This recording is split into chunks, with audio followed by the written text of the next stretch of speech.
Camera, action.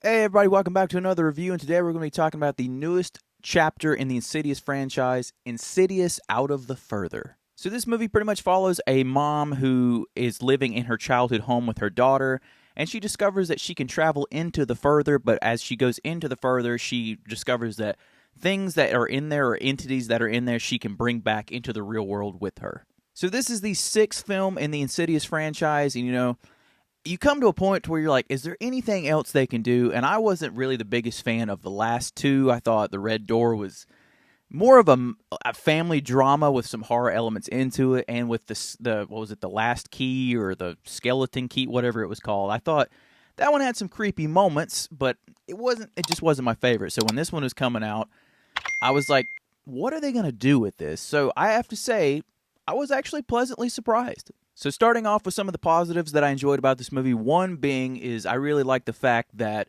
we didn't follow the same family. We didn't have to go back to the Lamberts. We didn't try to go back to the Lamberts, thank you God. I know in The Red Door they kind of wrapped that up, so I'm glad that they didn't really go back to that. There is a scene in this movie where it is mentioned, but that's all there is to it. That's all the connective tissue really there is. And with this story, I do like this idea of the fact that this mom can actually not only travel into the Further, but that she's able to really bring entities back with her, or elements of things in the Further back with her, or she can take stuff into the Further. I think that's a really cool element that adds to this movie, and it brings a brand new flavor to this formula that we know so much about Insidious. And like I said, it answered my question of what new or what's something different that they could do for this movie, and that is a big chunk of it, and I'm really happy that they went in a direction that really brought a new flavor to the franchise overall. One of my biggest positives by a landslide is how they executed the scares in this movie. I think the scares are very well done, to the point to where it does those scares in horror movies that I love and I long for, the ones that really build that tension, ratchet all that tension up to where the point to where you're like, please, just something happen already so we can move on. But I love the fact that there's so many scenes in this movie, especially in the first two acts, that really just ratchet tension up as you go. And there's those great scenes too that, there's something off in the background, like a character is just doing something, an everyday thing, like walking around the house trying to clean up the house. And for a second, like, they'll pass by and you'll see something standing in the corner, or you'll see a shadow of something in the corner, or something walk by really quick. And it's one of those things to where it kind of plays with your mind. You're like, did I just see that correctly? Or am I wigging out right now? But I love moments that do that. And there's a couple of those sprinkled in throughout this movie that kind of starts to really build the tension, but then it kind of goes into those long shots to where things just keep creeping around. Really, the best scare and the best tension-filled moment in this movie is there's a scene with a couch fort, to where, like, her daughter built this fort and she's going through this, and it essentially almost turns into like this labyrinth where it's like never ending.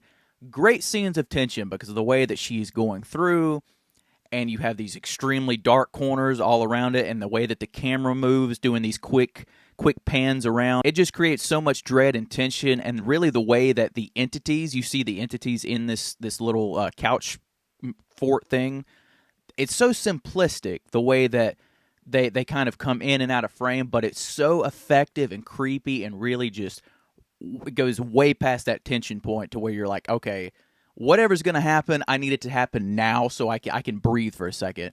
I think it does a fantastic job with all that. But there's scenes like that throughout the movie to where, you're expecting something to happen. I like the fact that, you're expecting it. As a horror fan, we know, obviously, when the music swells up and then comes down to real low, we're expecting a jump scare.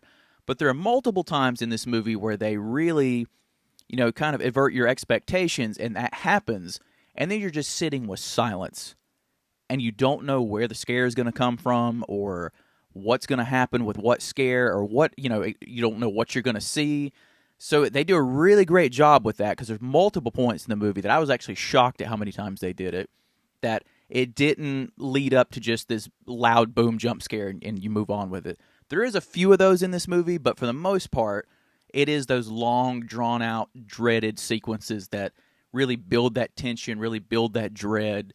And so when the scare happens, it pays it off so much more than just a regular jump scare and you're on your way. Same goes with the scene in this movie like where it's in the trailer where she's working on the old guy's teeth. That whole sequence is really good because the way that it is, obviously if you hate the dentist anyway, but the way that scene plays out, it's one of those scenes where it makes you feel like the phantom pain of stuff that's going on, and it makes you kind of just start squirming around in your chair because you're uncomfortable with the situation. And like I said, it's just a real simple moment that adds really great tension. There's even a couple scenes where they're in the further that I loved how they did this. There's a scene where she's traveling in the further, and without giving too much away, to where it's almost like this dentist hospital area where they're panning through. And the way that the lighting is in that particular scene, like it's just a single flashlight going across all these rooms of creepy stuff that is happening throughout. Again, with like either little music or just silence, with that mixed in with the visuals that is happening in the further, with how the demons look and all that stuff, or the entities look or whatever. Really well done. Like I said, my biggest compliment for this entire movie is by far how they did pretty much most of the scares. And that really goes into how this movie is shot. I think the movie is beautifully shot. I think, like I said, the way that they go about executing certain camera angles when it comes to stuff that characters are doing, or the way that characters are looking at something, it's just something that's very visually appealing to look at. And like I said, when they're looking around and they're doing these really quick camera shots, it really kind of, makes you scream. It's like, please stop moving the camera that fast because I don't know what the hell is going to be there. So all that mixed in with how it looks aesthetically, it's just something that creates a beautiful looking movie throughout. And like I said, I just really appreciate of how much tension that it builds. But I think really the way that the camera moves all the way through the movie, especially like I said, the scenes where they're in the further, just really great stuff. I think there's a whole story element in this movie as well that involves our main character and her mother near the beginning of the movie. It kind of sets all that up. But there's a narrative storyline that goes all the way through the movie that I think that you're on this particular path of where you think things are going to go. And at the end, it kind of reveals something, and it kind of sets your expectations in a different way. And I felt like that was kind of a really cool payoff to something that we've kind of known and followed through this entire movie. It kind of sets off this payoff to where we're like, okay, so now if you look at the movie, if you went back and watched the movie again, you would maybe see stuff differently. I actually think that's really cool because it adds almost like this rewatch value to it, which is something I really appreciate about movies. So I thought that was a really cool little payoff. And one of the things I do also really like about this movie is that I like the little messages and themes that it has throughout it. I think that, yes, there's that trope that's now in all the horror movies about generational trauma and trauma being passed down to your kids and whatnot like that. There's also a little bit of that mental health side of it to where it's talking about how people can be broken mentally and stuff like that, and really kind of dives into that. There's a great speech that our main character has with her daughter about sometimes people are just broken. And I like that a lot because it kind of, like I said earlier, it does bring something a little bit different and brings a little bit of a different flavor to this franchise that we know so well. In each Insidious, there's like a new big bad demon or entity or whatever. And this one, I found this one pretty interesting. I don't want to give away what the plot of the movie is or what they're trying to do in this movie, but I think the look, it's very simplistic. It's more of like a human element to this entity or whatever through this movie. And it's something that I felt was really different, and it kind of carved its own path and made way for something new in this franchise. That's something, the biggest props really I got to give to this movie is that it really did try something new in a bunch of different areas. It didn't stick to the same formula. While I don't think this entity is as scary as, like, for example, like the red-faced demon or the bride in black, it's just really hard to beat those for me. It's not really as scary, but I do appreciate the really cool, unique path that it carved out for this movie, because that type of entity that it's going for really works for the story that it's going for in this movie. So, like I said, I just appreciated the fact that this entity was trying to do something new. I also think that the score in this movie is really great. There's something about the way that they go about, like I said, adding certain music and certain like music cues to certain scenes that really, really work and really kind of amplify whatever's going on and really give you those goosebumps or those chills on the back of your neck that kind of run down your spine when you're watching something that really adds to whatever tension is going on screen. And like, it's just brilliantly done. But it's also a movie to where, like I said, they choose silence a lot in this movie. There's a couple times where it is just absolutely silent, and you can hear every single element of the house or wherever they're at, whether it be a floorboard creak or something laughing in the background, just something eerily creepy. And not only does that add to the tension, but my God, it makes it so creepy and eerie throughout it. And I feel like that's something that's been missing really since the first three. And they kind of bring that back. And like I said, they did it in a way that I was not expecting.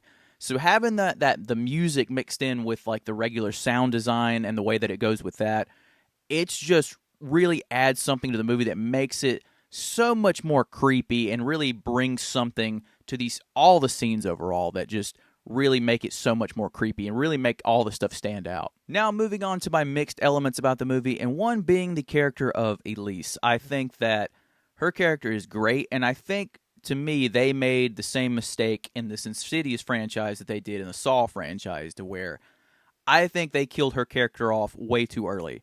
Granted, probably at the time they didn't know she would become really the face of this franchise, but I think them killing her off so early has now limited her screen time to the stuff that she can do. I feel like now she's kind of just stuck in the further, and like they really don't know what else to really kind of do with her character, so now they're kind of scratching the bottom of the barrel to try to figure out what she can do.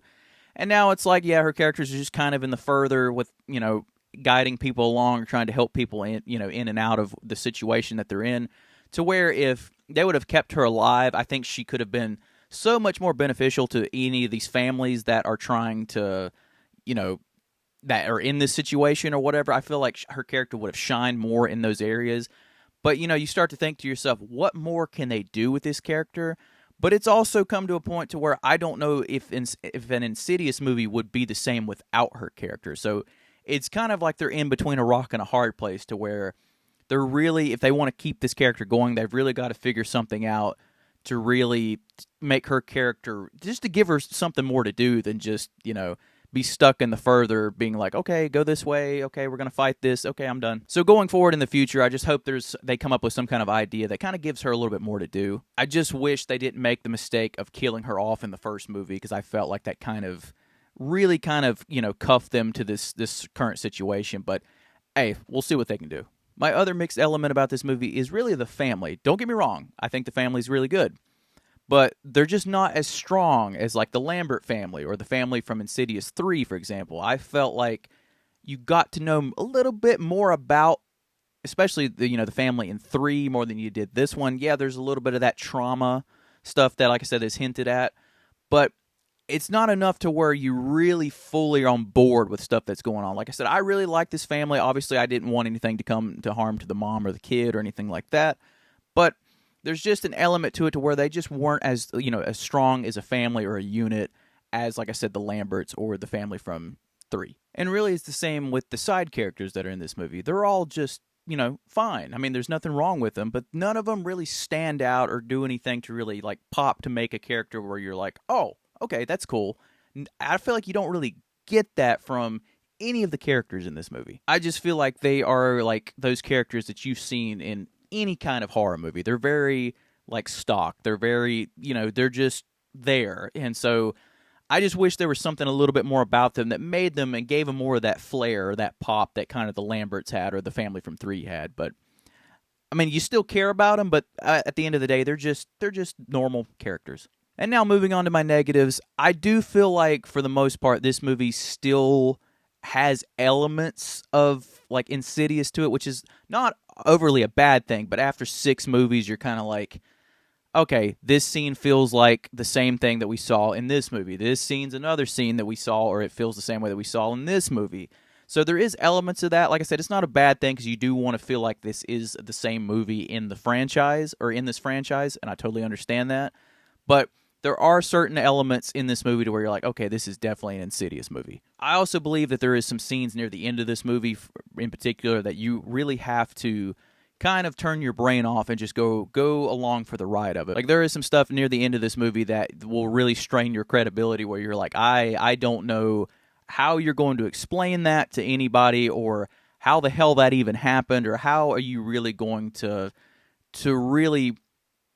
I mean, it's stuff that happens that is really going to go unnoticeable. Like, there's really no way to really explain that stuff. So, It would be, so there is a lot of that stuff near the end of the movie that you're really going to have to you're either going to be on board for and just go along with the ride, or it's just going to take you out of the movie and you're going to be like, what the hell? And speaking of the end of the movie, I think the whole ending sequences and the stuff that they're doing in the end is cool, but there is parts that really turn into that more tropey jump scare, loud noise stuff, and I wish so hard that it stayed with that tension that it had through the first 2 acts especially. I wish it kind of carried that throughout the entire movie, but really, like I said, near the end of it, it kind of goes more into that tropey jump scare stuff, which is, it's fine. I get, they got to put some of that in here, but I just wish it kind of held on to that great tension building and that great eeriness and stuff that they built up so much throughout the rest of the movie. And there is a few jump scares that is sprinkled in through the rest of this movie as well that you kind of can see coming a mile away. It's like I said earlier, even though they do the whole thing with silence and they kind of exvert your expectations of where they're going to go with it, there are a few scenes to where it kind of just sets itself up for a scare where, like, a character will be like in the frame and then all this right here will be completely open and you're like, okay, well, clearly something's going to pop out right there. There is a few scenes like that throughout this movie, but at least for the most part, those are very much toned down, and it lets the more tension side of the movie